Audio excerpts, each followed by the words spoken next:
Hi everybody, this is Tayson, Rockefeller Teton Valley Realty. I am en route to 10827 Hiatt Trail in Tetonia, Idaho, courtesy Jackson Hole Sotheby's International Realty.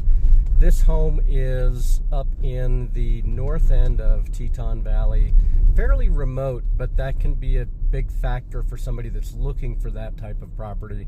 This is a custom build. It's built in 2014, and the reason I'm filming now is to kind of just give you a sense how the terrain changes the closer we get to the house. So we've just turned off of a county road, and we are on Ramble Mountain Road. I believe this is still maintained by county, but as we get a little deeper here, this is maintained by a collaborative of associations, the county if they come up this far, and neighbors, and it gets increasingly less maintained, I guess is the right way of saying it, through the winter months. So just kind of stay tuned. You can got to get a sense, and this is really a low snow winter. Been a little bit unusual. We're kind of experiencing our first major storm here now. So give me just a second, I'm going to keep you posted.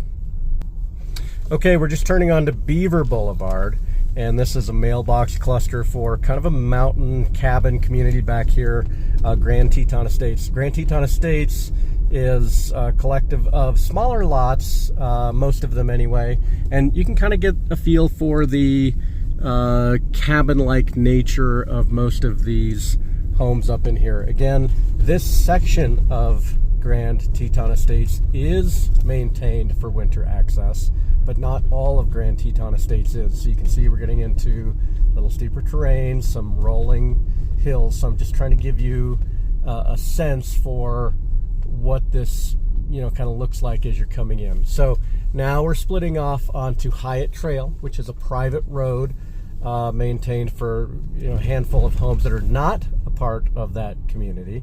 And so I believe that the owner up here, the owner of the subject property we're going to go check out, is maintaining this as a collaborative effort, and that road kind of continues around the corner here. So this is the actual entry of the property. The house is built on the very south end. When they originally purchased this home, they were not led to believe that there was even a Teton view, from what I understand, but as they came back and explored, they found that when they built up on this hillside, there was. So the house is centered on the 5-acre property. I'll talk about this driveway as we go up. I'm used to this. My home is on a similar driveway. This is probably approaching an 8, maybe even as much as a 10% grade as we round out. All-wheel drive, no problem. Winter conditions are manageable. But with this type of driveway, just keep in mind that in the spring, with the ice, it can be a little challenging. So either the right equipment or the other thing that can be done, and there's room for this because the house is actually centered on that 5-acre rectangle. We're on the skinny part of the back portion of the property. I realize now when I said centered on the property, we're centered on the very south end of the property.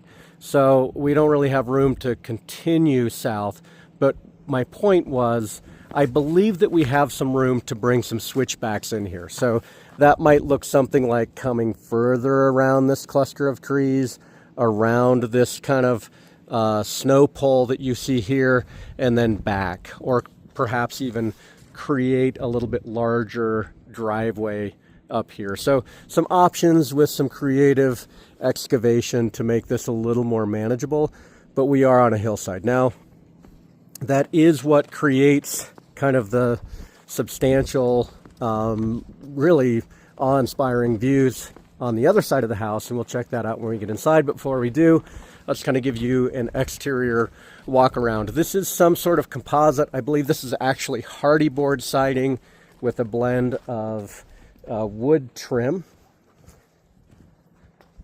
Stone, again, up in snow country, anytime we have wood or composite too close to the ground, we run the risk of kind of snow damage and that sort of thing. Looks like we may have some insulated foundation,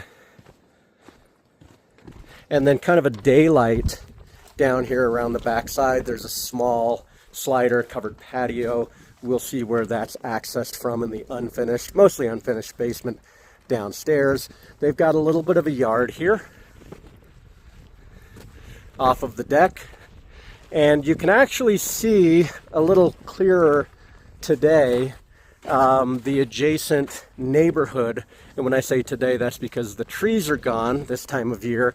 So you can see a home in the distance here, and the community road that serves it here and here. So kind of probably your current closest neighbor. Now there is some private land down to the east. And so this is where our Teton view is, and now I'm getting mixed up on directionally, but you can kind of, in the photograph, see the Teton cresting above the top of those trees in the distance. On the backside here, metal standing seam roof, big bay windows. Again, built in 2014. And they were really able to clear out a pretty good size flat yard up here, which is surprising when you kind of pull up to see this much workable, manageable space. Little shed, some wood storage, and things of that nature. And that brings us around to where we started. You can see that they have a small implement. I don't know if they use that year-round or if they bring in a contractor for when that becomes a little less manageable. But if you stay on top of it, I would think that they could continue to use that year-round. Okay, stepping inside. I'm going to put you on pause for a moment so that I can take my boots off. Okay, very cozy in here. Doesn't necessarily come through in the video with what you see outside. 25 square feet livable and 1475 unfinished with that basement we talked about. I'll take you down to check that out. Kind of a functional mudroom here. A second mudroom, which is great for firewood, skis, that sort of thing. They do have some baseboard heaters here. And then this, really a 2.5 car garage. You can see the little door for an ATV here, and what I would consider an oversized garage even for Teton Valley. Slate floors. The mudroom here under the rug actually has a grate for snow if you really are using that heavily. A small closet here in the entry. And then through this kind of formal mudroom into the great room. This is constructed with timber frame construction. You can see a blend of log and timbers. They've kind of got the joinery that's all done really in a very professional way.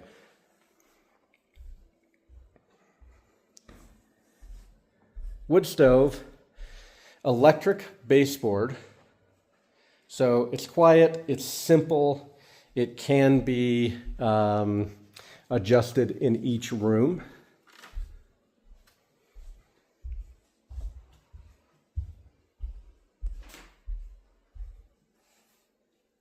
Actually, a little bit of a deeper closet here off of the 3/4 bath here on the main floor.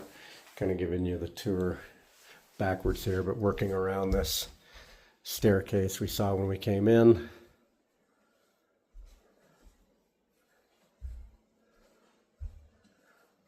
Laundry.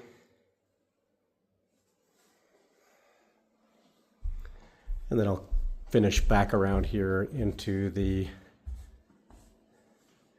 kitchen, kind of a breakfast nook. I suppose that you could have a dining table here in this space below the loft if you wanted one, but I think that this is ample. They've done a great job with this kitchen, the kind of classic AGA 36-inch range, with the warming drawer and the dual ovens. The white appliances actually look really good in the space, in my opinion. These are probably a clear alder, well, really a naughty alder with a clear finish on it. I'm not certain about that, but it composes itself well with the timbers and the white walls. Again, 2014. This is, for all intents and purposes, a very modern home. So here's where you would have those staggering views. It does have kind of the integrated shades. These are probably Pella windows. I don't know too many manufacturers doing this.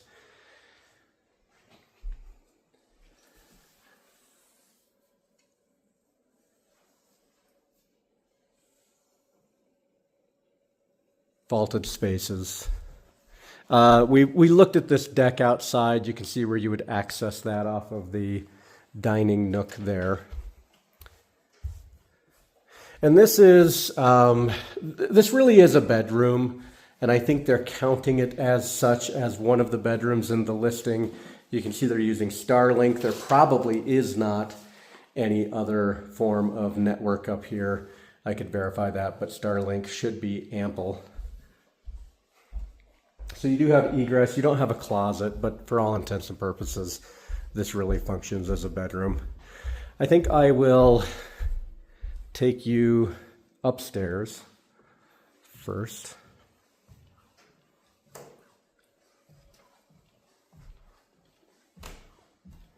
So this really becomes your primary bedroom, and it's being used as such. You can see they've framed in that timber work. Got some skylights here. I believe that dresser's actually built in. If one desired, this could be enclosed. You could include a window if you wanted to continue that sight picture through. Would take away from the dramatic effect, but add some privacy. This then functions as your primary bathroom. Of course, dual sinks, some nice touches with the copper sinks and tub, a bench with storage, and a shower. The closet is behind the bathroom, and my head height is somewhere in here, so I can walk through here without kind of crouching, but you can see they've really just tried to utilize as much space as possible without taking away from that open view in the loft. And with that dresser, it all ties together nicely. Okay, so that concludes the upper floor.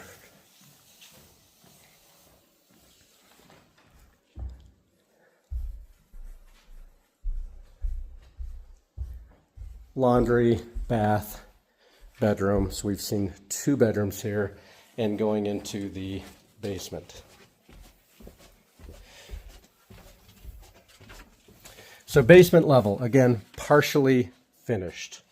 You can see they've just stapled up fabric to kind of just keep things clean down here at the bottom of the stairs. You can see concrete walls, but they've painted it, and you can see they are obviously utilizing the space. You know what, before I take you that way, I'm going to just, where we dropped into the bottom of the stairs, you've got a room here, no egress, so keep that in mind. There could be a window cut in here, I suppose. That would require some excavation in a window well or some landscaping outside. And then they've done a cedar closet down here in the basement, which is a nice touch. So I think for practical reasons, most people would use this as a bedroom. For legal reasons, I don't think that you can. Then back around, this door is what we came down through the stairs. Back around and then through. Kind of a second space here.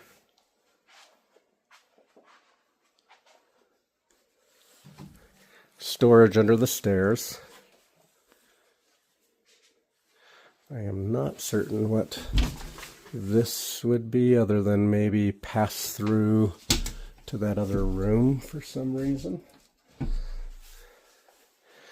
Okay, storage. Not much down here. Again, electric baseboard heat.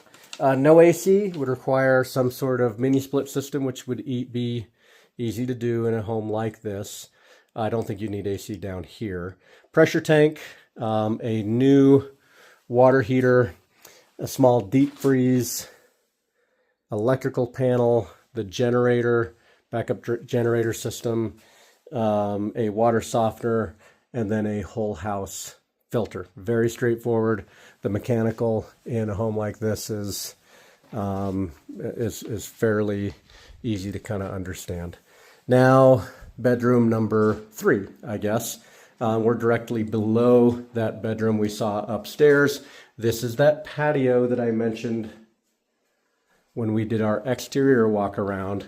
And then this has a private bath. So not necessarily the same finishes that you see throughout, but certainly ample for what your needs might be. I do think you'd even have a Teton view out of this patio, maybe a little bit more around the corner. I wish I had one today. Again, Tayson Rockefeller, Teton Valley Realty, 208-709-1333. Tayson at TetonValleyRealty.com. Thanks for watching that long video on this one.